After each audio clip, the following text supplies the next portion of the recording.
സതീശനെതിരായി ഞാൻ വക്കീൽ നോട്ടീസ് അയച്ചിട്ടുണ്ട്. അതിന്റെ ദിവസം കഴിഞ്ഞു, 7 ദിവസം കഴിഞ്ഞതാണ് എനിക്ക് തോന്നുന്നത്.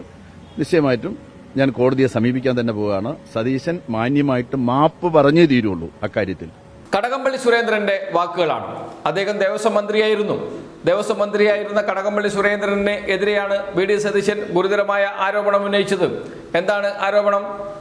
വി.ഡി. സതീശൻ പറഞ്ഞു, ശബരിമലയിലെ സ്വർണം പൂശിയ ചെമ്പുപാളി ഏതോ കോടീശ്വരന് വിറ്റു.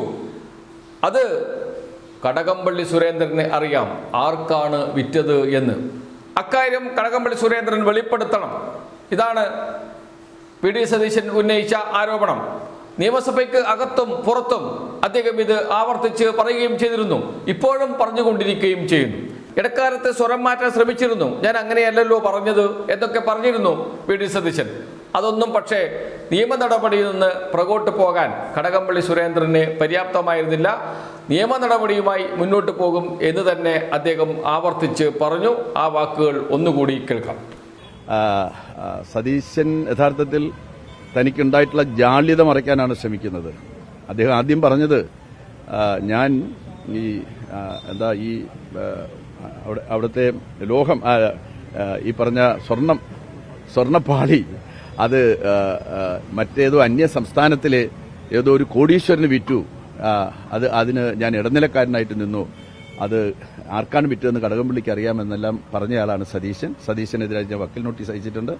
അതിന്റെ ദിവസം കഴിഞ്ഞു, 7 ദിവസം കഴിഞ്ഞതാണ് എനിക്ക് തോന്നുന്നത്. നിശ്ചയമായിട്ടും ഞാൻ കോടതിയെ സമീപിക്കാൻ തന്നെ പോവുകയാണ്. സതീശൻ മാന്യമായിട്ട് മാപ്പ് പറഞ്ഞേ തീരുള്ളൂ അക്കാര്യത്തിൽ. എന്തടിസ്ഥാനത്തിലാണ് വി.ഡി. സതീശൻ ഇങ്ങനെ പറഞ്ഞത്? അദ്ദേഹം പറയുന്ന ന്യായം കോടതി ഉത്തരവിൽ പറയുന്നുണ്ട് ഇത് ഉപയോഗിച്ച് സാമ്പത്തിക ലാഭമുണ്ടാക്കി എന്നും. അങ്ങനെയാണെങ്കിൽ ഇത് ആർക്കെങ്കിലും വിൽക്കണമല്ലോ. അതിന്റെ മൂല്യം വളരെ വലുതാണ്, സാധാരണക്കാരനൊന്നും വാങ്ങിക്കാൻ കഴിയില്ല. അത് ഏതോ കോടീശ്വരനെ വാങ്ങിക്കാൻ കഴിയൂ. അതുകൊണ്ടാണ് കോടീശ്വരനെ വിറ്റു എന്ന് ഞാൻ പറഞ്ഞത്. അന്നത്തെ ദേവസ്വം മന്ത്രിയാണ് കടകംപള്ളി സുരേന്ദ്രൻ. അദ്ദേഹത്തിന് ഇതറിയാം എന്ന് പറയാൻ കാരണം ദേവസ്വം മന്ത്രി അറിയാതെ ഇതൊക്കെ നടക്കുമോ ശബരിമലയിൽ? ഇങ്ങനെയൊക്കെയാണ് വി.ഡി. സതീശൻ പറഞ്ഞതിനെ ന്യായീകരിക്കാൻ ശ്രമിച്ചത്. പക്ഷേ ആരോപണം നിയമസഭയ്ക്ക് അകത്തും ഉന്നയിച്ചിരുന്നു, പുറത്തും ഉന്നയിച്ചിരുന്നു. കോടീശ്വരന് വിറ്റ കോടീശ്വരനെ അറിയാം കടകംപള്ളി സുരേന്ദ്രന് എന്നാണ്. ഇതിനെതിരെയാണ് കോടതിയെ സമീപിച്ചത്. മാനനഷ്ട കേസ് കൊടുക്കും, 1 കോടി രൂപയുടെ മാനനഷ്ട കേസ് കൊടുക്കും എന്നാണ് കടകംപള്ളി സുരേന്ദ്രൻ പ്രഖ്യാപിച്ചത്. അതനുസരിച്ച് നോട്ടീസ് അയച്ചു. 7 ദിവസത്തിനകം മറുപടി നൽകണം, അതില്ലെങ്കിൽ പരസ്യമായി മാപ്പ് പറയണം. ഇതായിരുന്നു കത്തിൽ ആവശ്യപ്പെട്ടത്. 7 ദിവസം കഴിഞ്ഞു, ഒരു മറുപടിയും പറഞ്ഞില്ല, പരസ്യമായി മാപ്പ് പറഞ്ഞില്ല. അതുകൊണ്ട് തന്നെ നിയമ നടപടി സ്വീകരിക്കും, വക്കീലുമായി ആലോചിച്ച് ചെയ്യേണ്ടത് ചെയ്യും എന്നാണ് കടകംപള്ളി സുരേന്ദ്രൻ പ്രഖ്യാപിച്ചിരിക്കുന്നത്. എല്ലില്ലാതെ നാവ് കൊണ്ട് എന്തും വിളിച്ചു പറയുന്ന രീതി അത് ഇവിടെ വേണ്ട. ഇതാണ് കടകംപള്ളിയുടെ നിലപാട്.